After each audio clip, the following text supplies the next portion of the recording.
La vallée de l'Arve, en Haute-Savoie, s'étend de Chamonix à Annemasse.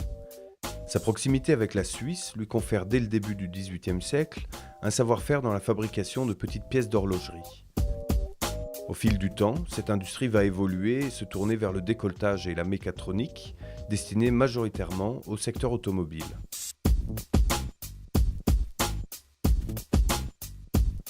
En l'espace de quelques mois, la crise de 2008 va bouleverser son paysage économique. Il faudra alors trouver de nouvelles solutions pour réorienter l'activité vers de nouvelles compétences. L'association Alvéole est une structure d'insertion par l'activité économique. C'est avant tout la dimension sociale et la dimension de l'individu, le côté humain qui prime. On est là pour travailler, c'est sûr, mais c'est qu'un support. Il y a toutes les équipes sociales derrière qui prennent en charge, je ne sais pas, pour de la formation professionnelle, passer un permis, trouver un logement, et qui sont là pour répondre à toute cette problématique qui ont fait qu'à un moment donné, les gens sont venus frapper à la porte d'Alvéole, quoi. Voilà. En fait, moi au début, ce qui m'intéressait, c'était de trouver un travail, en fait, à mi-temps. Et après, c'est vraiment avec le... Au début, j'avais des a priori parce qu'on me disait que c'était une association pour aider des gens, tout ça. Alors j'ai pas pris ça, moi j'ai pensé au travail, quoi. En fait, ce qui m'a amené à Alvéole, c'est que je me suis retrouvé en enseignement économique en 2007. Donc j'ai pas mal galéré, quoi. J'étais quand même 2 ans sans rien, quoi. Pratiquement 2 ans en gros, à part des petits contrats que j'ai eu qui a duré que 3 mois, quoi, c'est tout, sans plus en intérim, quoi. J'ai eu un peu de mal à trouver du travail par rapport à certains problèmes de santé. J'ai connu Alvéole et puis j'ai demandé à faire une demande et puis voilà, je suis venu ici, quoi.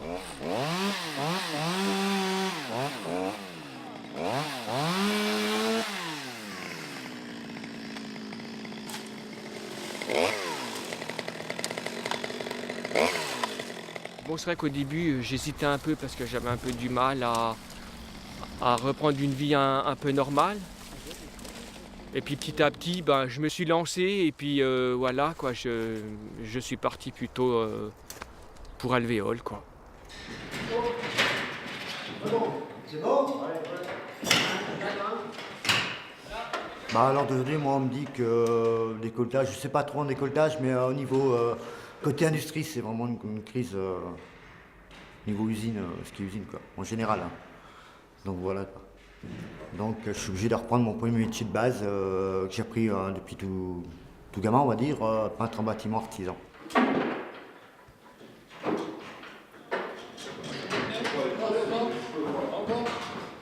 Encore, mon chef, s'il vous plaît.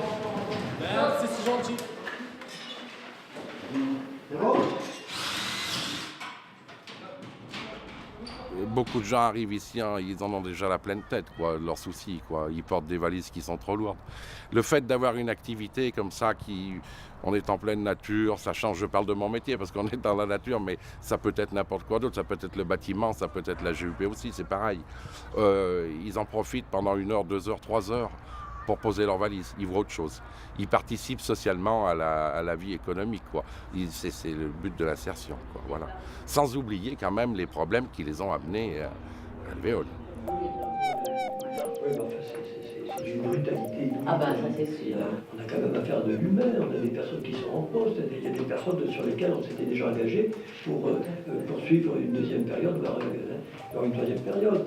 Et là, on est obligé de dire à tous ces gens-là, du jour au lendemain, comme ça, vous allez terminer votre contrat et malheureusement, on n'est pas en capacité aujourd'hui de vous dire à quel moment on va pouvoir, si vous êtes toujours en attente d'un emploi, vous remettre le pied à l'étrier. Et cette situation catastrophique, c'est pile poil le moyen, avec optimisme et avec des propositions, de sensibiliser tout le monde, en disant battons-nous, c'est pas travaillons ensemble, mais travaillons ensemble à sauver pour la vallée cette offre d'insertion et d'accompagnement. Ça peut être en retournant à une vraie opportunité de renvoyer ces messages en disant voilà, battons-nous pour ça. Pour les encadrants techniques qui sont en accompagnement et pour les salariés derrière.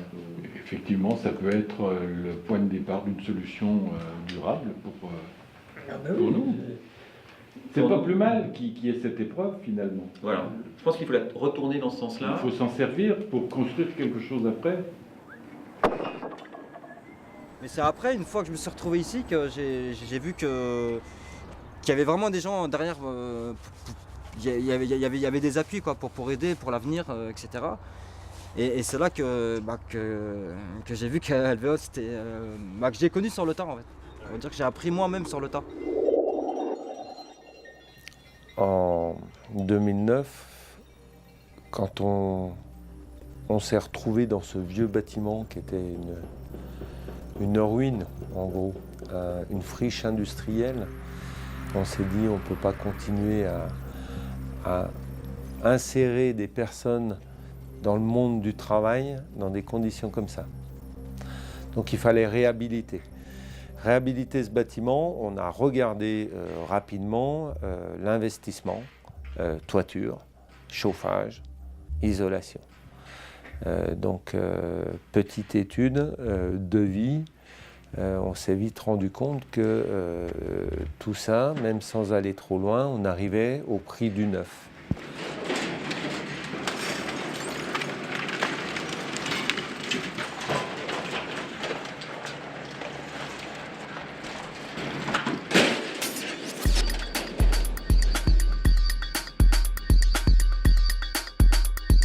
Les chantiers d'insertion d'Alvéole sont positionnés sur 4 domaines d'activité variés. Le second œuvre du bâtiment, l'entretien d'espaces verts, l'entretien d'espaces naturels et le nettoyage. Alvéole, c'est des locaux qui étaient, il faut dire, assez vétustes. On avait un cadre de travail qu'on avait essayé d'améliorer, mais qui restait quand même très modeste. Et c'est cette première réflexion qui nous a amené à dégager la possibilité d'une construction, certes, mais d'une construction au ceinture bois. Donc ça, c'était l'esprit de départ. Alors, on n'était pas encore sur du bois 100% local. Pour avancer, on est allé voir la filière pour voir comment on pouvait faire ça. Et on s'est aperçu que la filière bois était en attente précisément d'un projet concret parce que tout le monde est conscient que dans les années à venir, il va y avoir de très gros besoins en termes d'éco-construction et que ces besoins-là nécessiteront des compétences nouvelles. Et c'est là qu'on a entamé une réflexion de fond et on a été fortement aidé par cela, par la filière bois, pour dire peut-être peut-on aller vers les métiers du bois et toutes ces attentes qui vont se faire jour dans des délais très rapprochés qu'on n'imagine même pas aujourd'hui.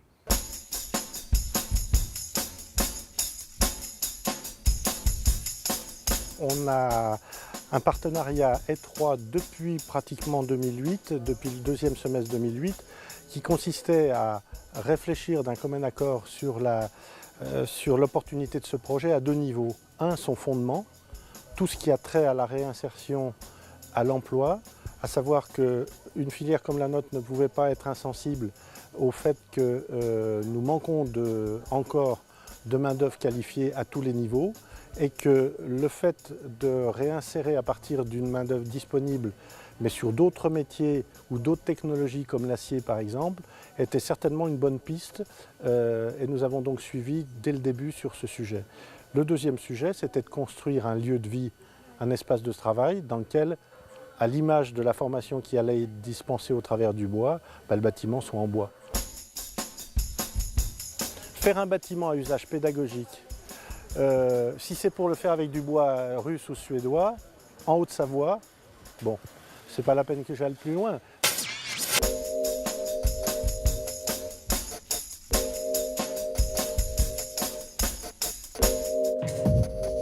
Si on faisait un bâtiment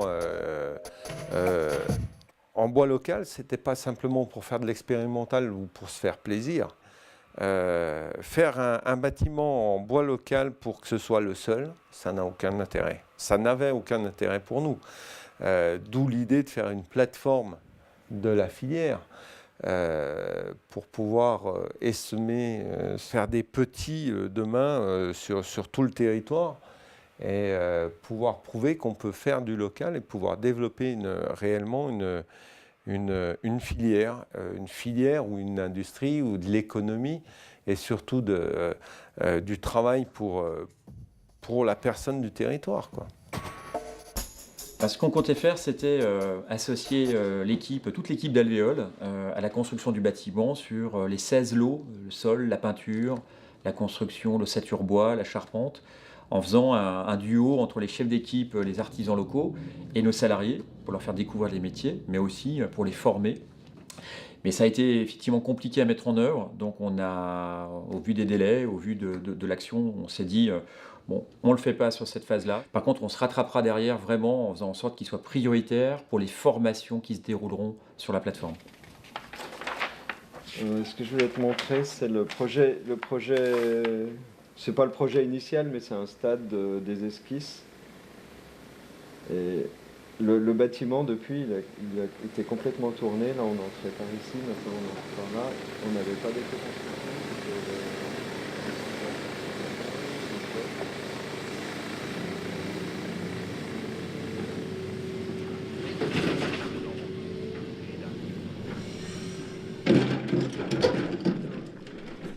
Aujourd'hui, c'est le démarrage du chantier.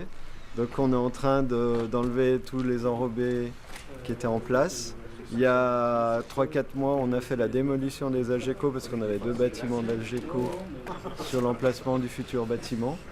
Donc ce sera un bâtiment en ossature bois, mais évidemment tout ce qui est fondation, c'est en béton avec un dallage béton.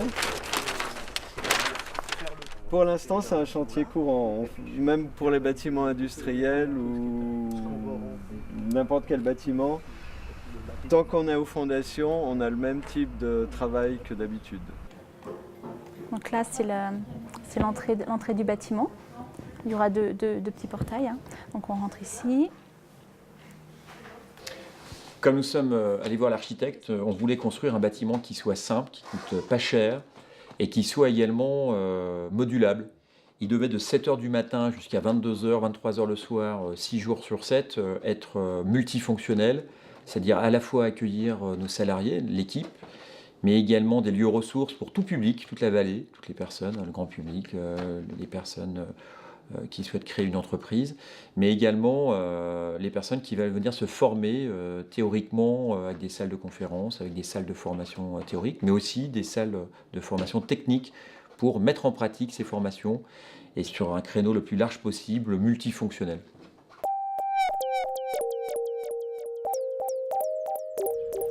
On travaille souvent avec des bureaux d'études fluides pour tout ce qui est électricité, plomberie ou structure pour le béton.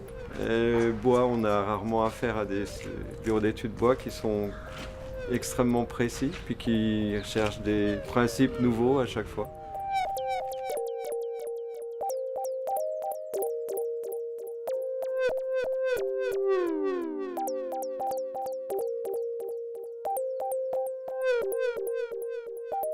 La particularité, c'est qu'il fallait construire simple et que ce soit aussi pédagogique dans le futur. Donc nos charpentes sont faciles à comprendre rien qu'en les regardant. On voulait démontrer qu'un bâtiment, une grosse partie du coût, souvent est considérée sur l'investissement de démarrage, mais sa conception est extrêmement importante. Si on se trompe dans les choix énergétiques, si on se trompe dans les choix de fonctionnalité, de modularité, eh bien on le paye tout au long de la vie de ce bâtiment et pendant plus de 20 ans, 20, 30 ans. Donc on a vraiment souhaité que ce bâtiment coûte le moins cher possible, c'est-à-dire récupère l'eau de pluie, et des panneaux solaires qui compensent une partie en tout cas des coûts d'utilisation énergétique. Utilise le bois local, j'en ai parlé tout à l'heure, mais ça c'était pour nous extrêmement important. Récupère nos déchets verts avec une chaufferie qui nous permet de faire des économies. Et puis des écomatériaux, la fibre de bois, du linoléum au niveau des sols, de la peinture écologique. Et du coup, faire la démonstration qu'on peut faire des bâtiments BBC, des bâtiments à faible coût consommation énergétique, sans que ça coûte forcément une fortune au démarrage. Alors le bois déchiqueté, celui-ci, il vient par les équipes d'Alvéole qui vont faire les bords des chemins, qui vont couper les branches et tout ça. Ils le passent dans une machine, le déchiquetent, et ensuite ils viennent le mettre dans le silo. C'est une énorme pièce où on vient jeter dedans. D'ailleurs, on va peut-être faire un petit tour à la chaufferie. Donc c'est une chaudière bois, mais qui peut brûler du bois très humide de branches directement coupées sur les chantiers. Donc on utilise ça pour faire fonctionner la chaudière, ce qui est très rare, puisqu'en général les bois dans les chaufferies bois sont séchés pendant 1 an avant d'être utilisés. Ici, ils sont directement mis dans la chaufferie. Donc là, c'était très très technique, parce qu'on n'a pas forcément l'habitude de rentrer tant dans le détail. Alors, la chaufferie, pour nous, c'était vraiment un élément clé. Aujourd'hui, Alvéole a une 30aine de salariés, intervient sur 38 communes. Ça coûte une fortune aujourd'hui, ces déchets verts. Et on s'est dit, le coût de l'énergie augmente. Il faut absolument, en lien avec la loi, il y a aujourd'hui une réglementation avec le Grenelle, de trouver des énergies renouvelables. Et on s'est dit, comment pouvons-nous transformer ces déchets que nous produisons et les mettre dans une chaufferie bois vert expérimentale qui fasse la démonstration que non seulement on ne paiera plus pour évacuer ces déchets, mais qu'en plus, tout en étant respectueux de l'environnement, on peut s'en servir pour chauffer un bâtiment et faire de l'eau chaude, gratuitement.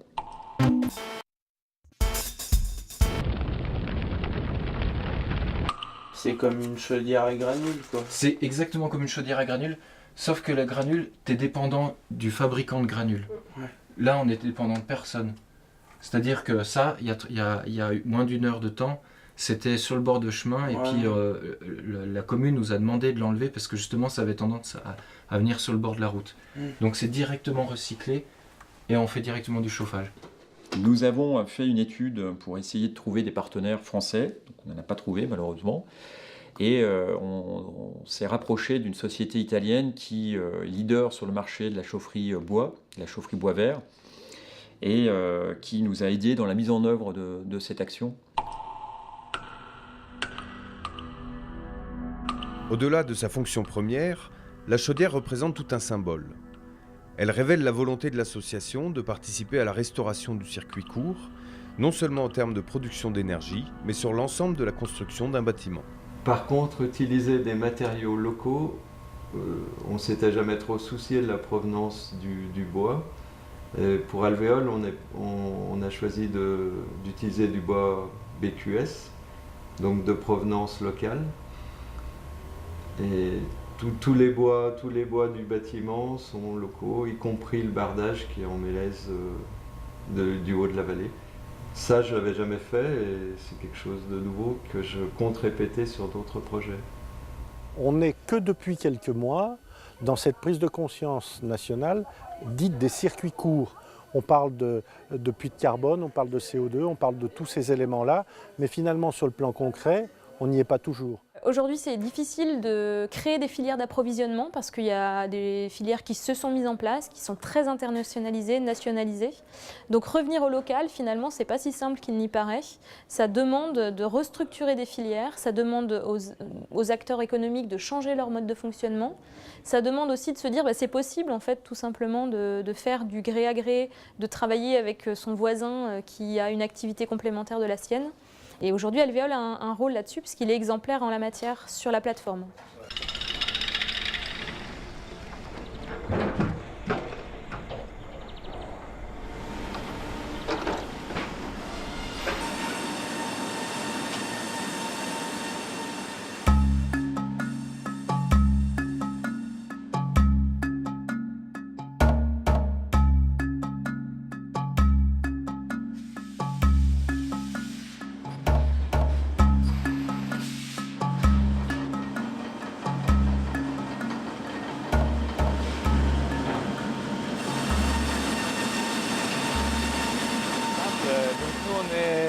On fait partie de la première transformation du bois.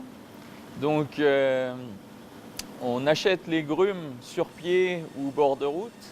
Alors suivant soit à l'ONF ou aussi à des exploitants forestiers. Et puis ensuite donc nous on le coupe à la dimension nécessaire et ensuite on le scie.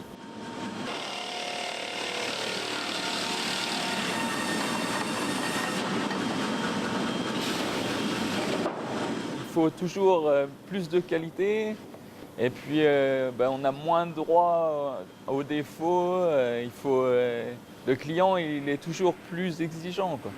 C'est pour ça qu'on essaye déjà de trier un peu les bois en grumes pour ne pas se retrouver avec trop de grumes qu'on a du mal à vendre ensuite, quoi.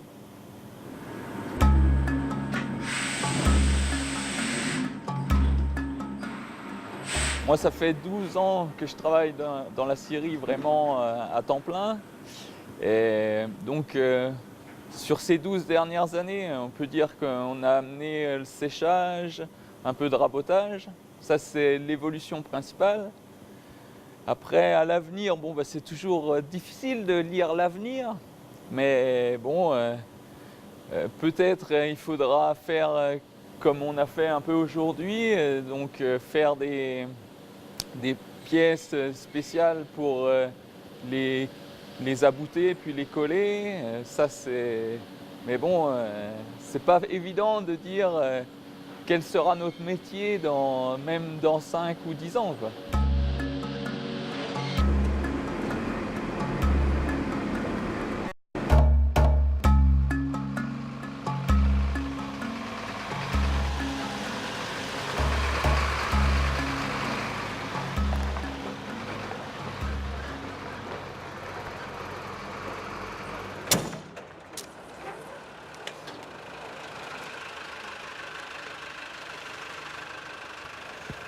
L'intérêt premier, elle est surtout peut-être environnemental pour nos forêts et pour le paysage, puisqu'on a une forêt vieillissante. Une forêt vieillissante, c'est une forêt qui n'apporte plus grand-chose, puisque au niveau CO2, un bois mature, eh bien, il consomme autant de CO2 qu'il en apporte par sa croissance. Donc, il n'amène plus grand-chose, il faut des bois jeunes. Oui, c'est surtout sa situation géographique de pousse, savoir que les bois de montagne sont généralement plus denses, donc plus résistants pour les résineux que les bois de plaine. Les bois de plaine, ils ont peut-être tendance à pousser un peu plus vite. La compétition aussi au sein d'un même peuplement, compétition par rapport à la lumière. Et donc tout ça introduit des facteurs de variabilité importants dans le bois, d'où l'intérêt du contrôle non destructif pour sélectionner les bois que l'on veut utiliser dans la construction. On émet une onde qui parcourt le bois et on mesure la vitesse de propagation des ondes qui sont, elles, corrélées aux propriétés mécaniques du bois.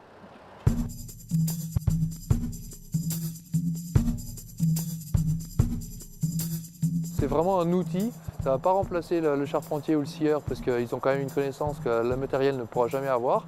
Mais par contre, il est là pour corréler ou aligner les connaissances du scieur et du charpentier avec les normes.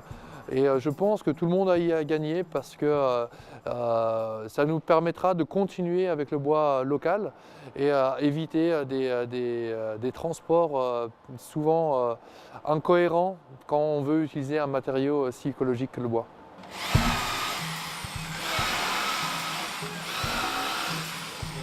Alors effectivement, il y a des nouvelles normes en Europe pour la construction bois et le classement mécanique des bois. Et les pays comme les pays scandinaves ou les pays germanophones notamment se sont préoccupés de ces nouvelles normes. Donc c'est sûr qu'aujourd'hui, si les architectes veulent construire avec du bois, ils vont regarder par rapport aux normes et donc vont privilégier des bois qui viennent de Scandinavie ou d'Allemagne, alors que la ressource en France, il y a vraiment ce qu'il faut. Il n'y a pas grand chose à faire parce que la qualité est là, la ressource est là, on ne va pas déforester en utilisant les bois, au contraire, on va utiliser les forêts, donc on va les rendre plus viables. Et en même temps, on va valoriser donc les travaux, les emplois des gens au niveau local. Et c'est ce qu'on recherche vraiment aujourd'hui dans notre société un petit peu trop mondialisée.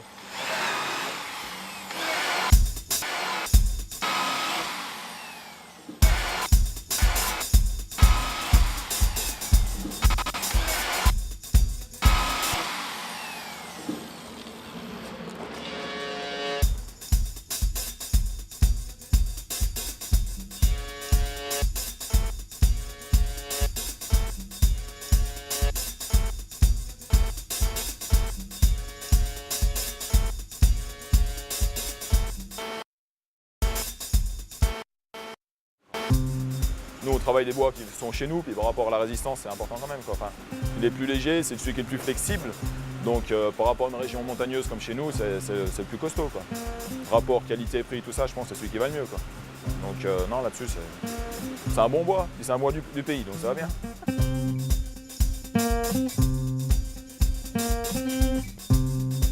Un bout de bois, il se travaille, il a une certaine manière de travail, c'est important de bien l'orienter, quoi. Par rapport au cœur, par rapport au sens de pouce, par rapport à tout ça, quoi. Le flash, les nœuds, tout ça, tout y orienter, c'est important quand même. Pour moi, j'y compare beaucoup au décolletage parce que c'est le même principe, quoi. On alimente la machine et après ça d'usine et ça ressort derrière tout taillé. Donc c'est la même précision que les machines de décolletage quasiment. Donc là-dessus, ça va super bien.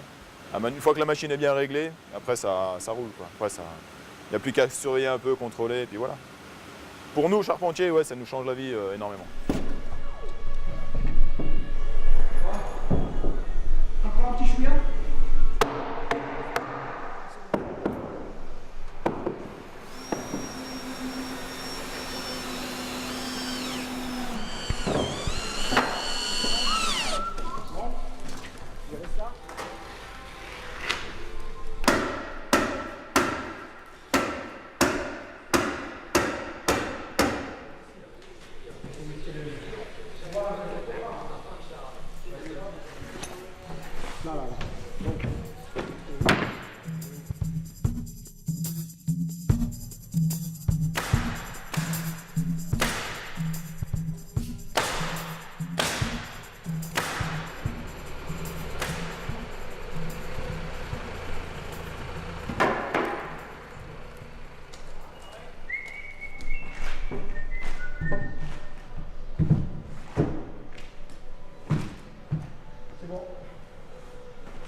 Non, je m'en fous de ça.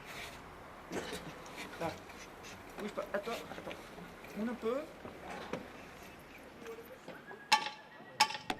Le développement voulu par Alvéole depuis sa renaissance en juillet 2008 se veut maîtrisé, territorial, humble, partagé et durable.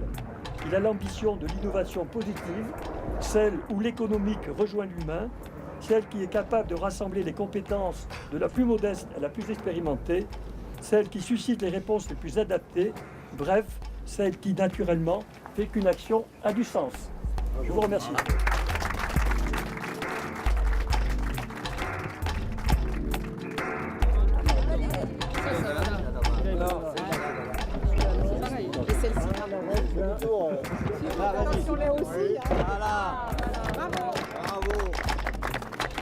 Aujourd'hui, à ce niveau-là, c'est un projet innovant, c'est un projet phare pour nous. C'est la première fois réellement qu'un projet va être réalisé totalement en bois local, y compris le bois reconstitué. Et c'est là où FIP 74, l'interprofession, avait tout son savoir-faire pour arriver à mettre les bonnes personnes en commun pour mettre en œuvre des solutions qui sont parfaitement adaptées au bois local.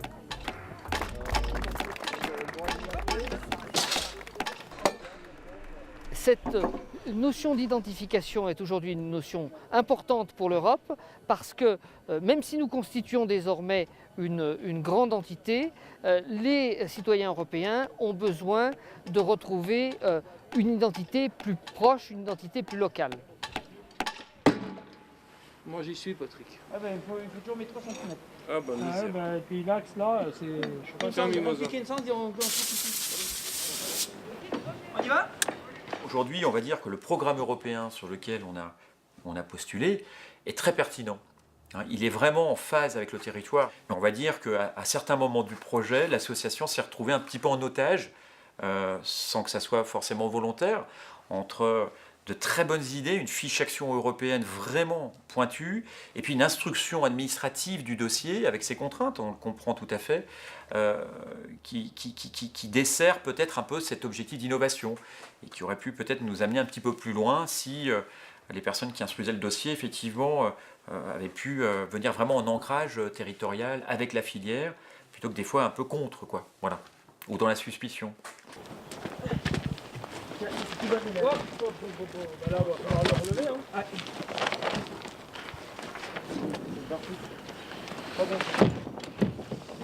T'es à fleur le bout de bois là-bas, John?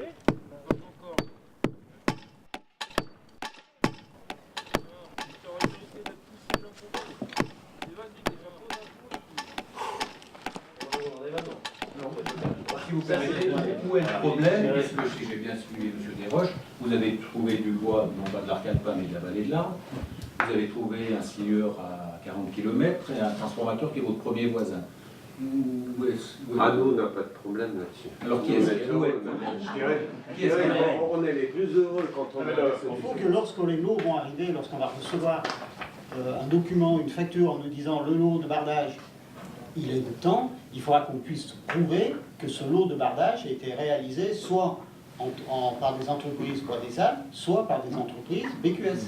100%. Mais ça, c'est quand même bizarre de le limiter à 2 marques. Pourquoi 2 marques? Il n'y en a pas d'autres dans le secteur qui sont reconnus. Mais on peut tout à fait prouver qu'une entreprise respecte un circuit court. Non. Le maître d'ouvrage pourrait faire appel à un organisme de quel intérêt limiter à deux marques? C'est pas dans l'intérêt de personne de limiter là-dessus. On a limité à 2 marques parce que c'est les seules 2 marques qui existent. Non, elles n'existent pas. Moi j'ai fourni les La charpente. pour la charpente, la structure. Hein, je suis BQS, donc Monsieur Plantaz est obligé d'être BQS maintenant, puisqu'il les a mis en œuvre. Donc si on suit votre raisonnement là, il faut réchauffer BQS. Il est obligé. Donc une fois que Monsieur Plantaz est BQS 100%, il peut très bien utiliser les mélèzes de Monsieur Coffy. On a mis le doigt dans un engrenage qui nous a emporté le bras, puisque on partait sur la volonté de travailler avec des scieries locales, et puis non, il a fallu qu'on trouve à certifier tous nos bois, toutes nos menuiseries, donc quelque chose de très complexe, même de trop complexe, à mon avis. Mais chose qu'on a réussi à faire.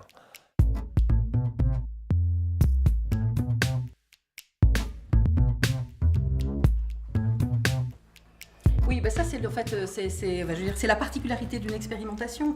L'objectif c'est non seulement on va dire de faire les choses, d'innover, etc.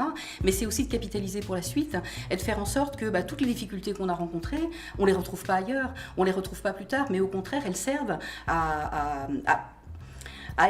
aider à concevoir de nouvelles procédures ou en tout cas à favoriser différemment de nouvelles expérimentations.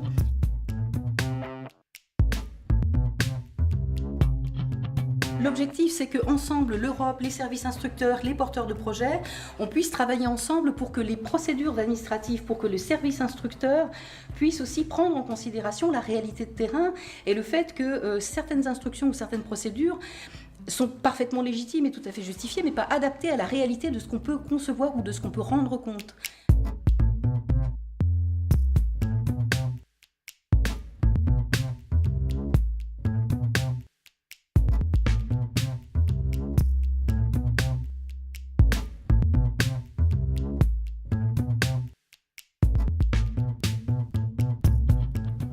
On sait une chose sur la nouvelle façon de construire, c'est qu'il faut apprendre à travailler ensemble dans la construction. On a commencé ce chantier par une petite formation d'une grosse demi-journée pour apprendre à faire un bâtiment étanche à l'air, donc à expliquer à chacun, à toutes les entreprises ensemble, comment travailler ensemble pour ne pas abîmer le travail de l'autre. Ah mais c'est normal, parce que tu as le poteau, c'est une cloison qui est rapportée. Le poteau était posé, ça c'est arrivé. Alors après c'est descendu comme ça. Voilà, si on demande une étanchéité à l'air ici... Parce qu'en fait, cette partie du bâtiment doit être étanche à l'air, pas l'autre.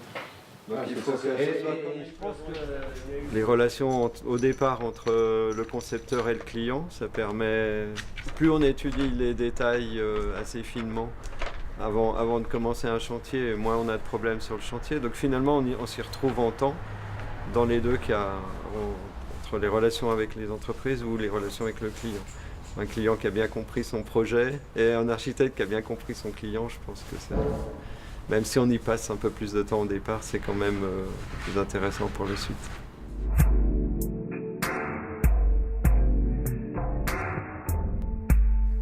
Avec la construction du projet, s'est affirmée une construction parallèle, celle de la volonté de développer le travail partenarial et d'inviter tous les acteurs de la filière à enrichir les propositions faites sur le territoire.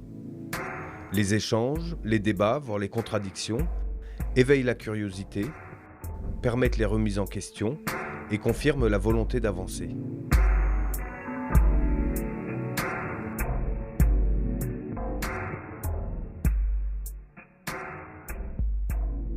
Je crois que nous avons besoin, à la fois ici localement, plus généralement en Rhône-Alpes et d'une manière plus globale nationalement aussi, de développer des formations sur à la fois des métiers nouveaux, des métiers en émergence et puis des métiers qui se transforment.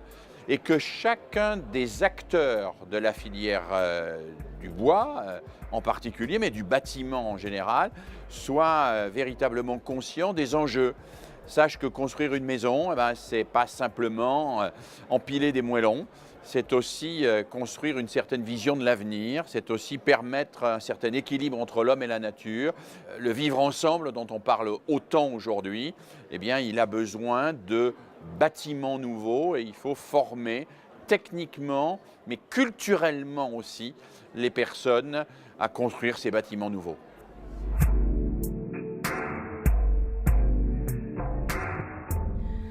La mise en place de la formation, c'est de répondre à des besoins, besoins nouveaux en matière d'évolution des métiers traditionnels vers justement les exigences du développement durable, besoins du territoire par rapport à une offre de formation qui n'existe pas. Et ça ne peut se faire aussi qu'en partenariat avec un certain nombre d'acteurs qui sont incontournables sur le sujet, qui sont aussi nos référents. Et donc la CAPEB, BTP 74, les interprofessions ont vraiment été tout de suite associées, les chambres consulaires, la chambre de métier, la chambre de commerce et d'industrie, ainsi que la chambre d'agriculture, parce qu'elles connaissent, elles animent, elles pilotent ces volets-là.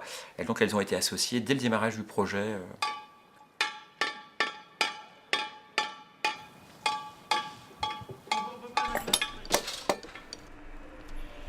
On avait le sentiment qu'on allait créer un centre de formation unique en son genre sur la Haute-Savoie. Or, comme j'avais expliqué lors de la première réunion, les artisans se sont toujours formés, continuent à se former tout au long de la vie et ils n'ont pas attendu ce centre pour se former. Et c'est pour ça qu'on a été un petit peu réticents quand il y a eu la création, quand on nous l'a annoncé. Au démarrage, on s'est fait recevoir avec une certaine réticence, voire même en disant mais qu'est-ce qui viennent se mêler de cette action-là. Et puis au fur et à mesure qu'on a expliqué, et puis j'ai envie de dire au fur et à mesure de la co-construction, pour regarder très concrètement comment les choses pouvaient se mettre en œuvre, eh bien, les points de convergence se sont posés, les nouveaux métiers, voilà, le soutien s'est naturellement posé, tout simplement parce qu'il a été co-construit. Aujourd'hui, on a enlevé toutes nos réticences, on est même partenaire du projet et on est ravis d'être partenaire de ce projet parce que je pense que ce centre va pouvoir créer des forces vives dans notre artisanat du bâtiment.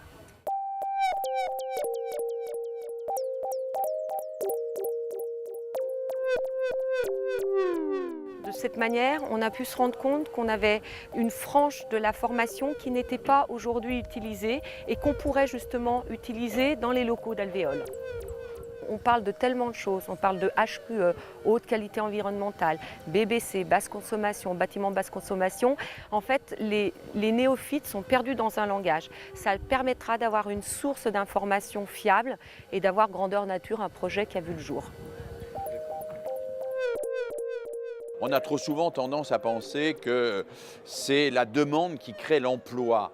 Mais c'est parfois aussi la formation qui crée l'emploi. Si on est capable de former des professionnels qui vont dans le dialogue avec le client, avec celui qui veut faire réparer sa maison, celui qui veut la faire isoler, celui qui veut la faire construire, qui sont capables de montrer les enjeux qu'il y a à construire autrement, si on est capable de former ces professionnels-là, alors on développera de nouveaux emplois, on développera des emplois durables et on rendra ces emplois aussi plus intéressant, je crois. C'est un point fort pour les jeunes qui ont besoin que les emplois dans lesquels ils s'engagent soient des emplois intéressants, des emplois d'avenir, des emplois dont l'image et l'identité sont valorisées.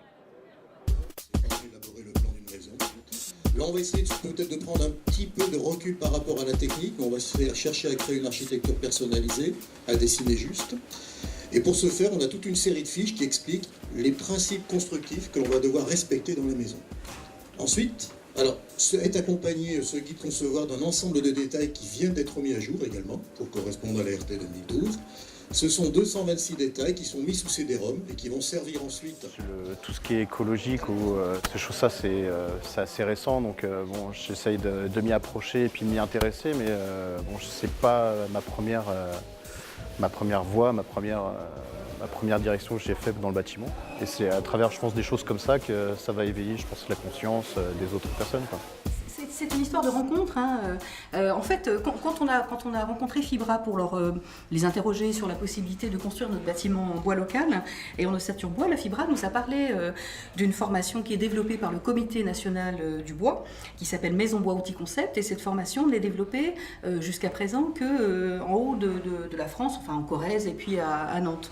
Il manque une offre de formation, un organisme de formation sur le sud-est. Et on s'est dit, c'est justement l'occasion de développer avec le CNDB cette proposition de formation sur un concept qui est validé, qui est éprouvé et qui est garanti. Donc en fait, on essaie de développer ce système MBOC déjà pour qu'on ait les mêmes techniques dans toute la France, parce que jusqu'à maintenant, l'ossature bois, bon, chacun dans son coin faisait sa petite technique un peu particulière. Donc il faut vraiment qu'on ait des formations importantes qui puissent motiver un peu les gens qui rentrent dans ce métier du bois et les entreprises aussi. Disons que j'étais dans le décolletage depuis une quinzaine d'années.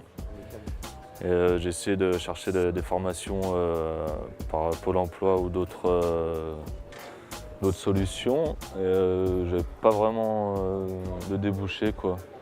J'ai vu que chez Alvéole, ils avaient une plateforme bois qui se mettait en place. Et donc je voulais plus me diriger vers un métier comme bûcheron ou élagueur.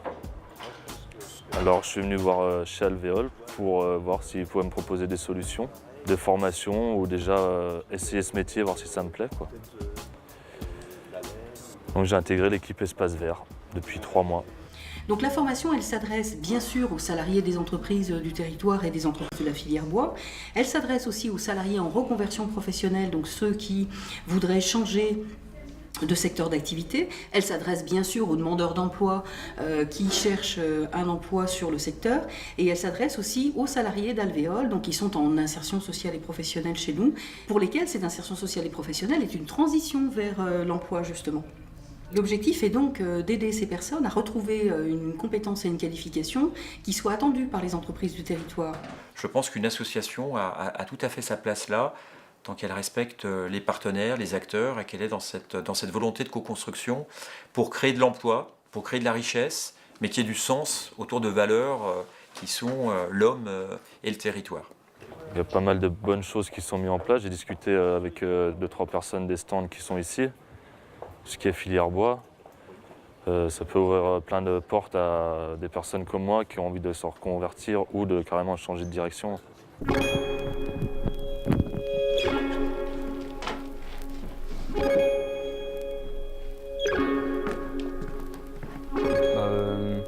Ce qui m'a conduit au chantier école, c'est une longue période de chômage. C'est-à-dire qu'après mon retour de l'armée, je trouvais rien. J'étais au chômage donc pendant 1 an, jusqu'à un appel du Pôle emploi qui m'a fixé un rendez-vous avec Alvéole. Et j'ai vu que ça me plaisait et que le bâtiment, j'avais jamais fait, bâtiment secondes œuvres, tout ce qui est isolation écologique avec les écomatériaux et tout ça, ce que je connaissais pas. Et ça m'intéresse pas mal, donc autant continuer. Là, on est déjà sur un modèle de panneau photovoltaïque souple. Donc sur le toit d'Alvéole, il y a quelques mètres carrés qui revendent directement leur électricité à EDF. C'est une période de 4 semaines de découverte avec des périodes sur le chantier, l'atelier, tel que vous pouvez le voir actuellement. On prend le temps d'expliquer les choses, hein. Il n'y a pas de contenu de productivité, c'est franchement un espace ouvert pour la compréhension, la découverte et aussi les connaissances qui vont être données. Et puis on devient éco-citoyen, on va dire ça comme ça. Ça veut dire qu'on est responsable que, oui, on est dans le bâtiment, oui, c'est un métier dur, mais en même temps, on se responsabilise au point de vue de la planète et du bâtiment. Et puis, on recycle ce qu'on peut recycler, quoi.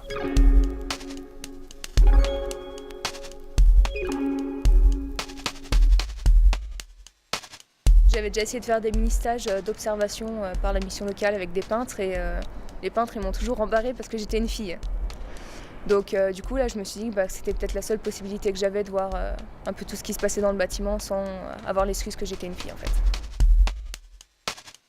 Alors c'est déjà une première étape pour des jeunes de découvrir déjà et de valider leur projet dans le bâtiment et ensuite se diriger vers les technicités des nouvelles constructions naturelles, écologiques, environnementales.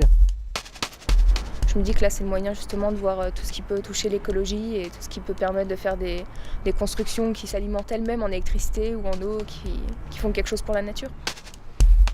On est la 4e ou 5e génération. Je veux dire que ça doit encore évoluer jusqu'au moment où ça sera peut-être le quotidien de nos petits-enfants. Quand on leur dira, mais tu te rappelles à l'époque, tu sais, la poubelle, là où on mettait l'alimentaire, on mettait les plastiques, on mettait les bouteilles de verre, on mettait les canettes. À l'époque, on faisait comme ça. Ils vont dire, mais vos petits-enfants vont dire, mais putain, mais vous étiez des âmes de caverne. Et nous sommes très attentifs à ce qui se fait ici à Alvéole parce que, au-delà de la formation strictement professionnelle nécessaire dans ce chantier d'insertion, c'est aussi une attention au développement de la personne, à la dignité de la personne et à la capacité qu'ont ces personnes-là à retrouver du sens à leur vie, à leur investissement professionnel.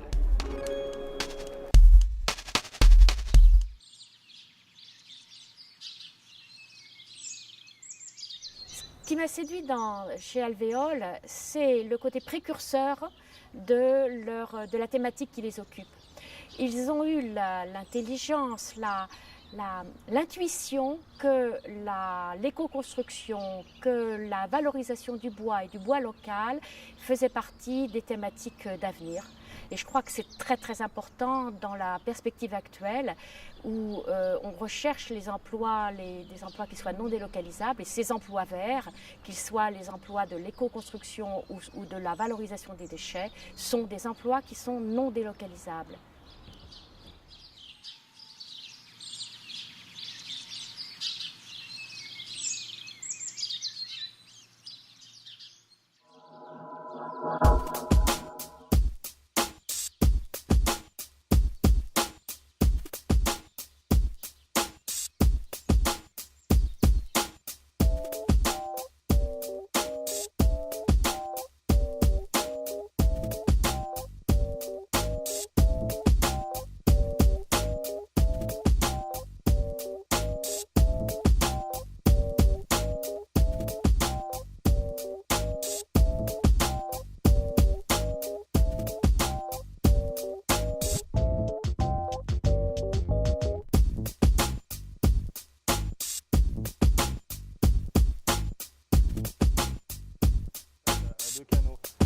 Un canal qui va mesurer la différence de pression entre l'intérieur et l'extérieur. Donc là, la prise intérieure ici, la prise extérieure, c'est la verte. Et c'est avec ce test qu'on pourra donner le niveau de perméabilité à l'air du bâtiment. Ok. Et donc il y en a à l'extérieur et l'autre elle est où de...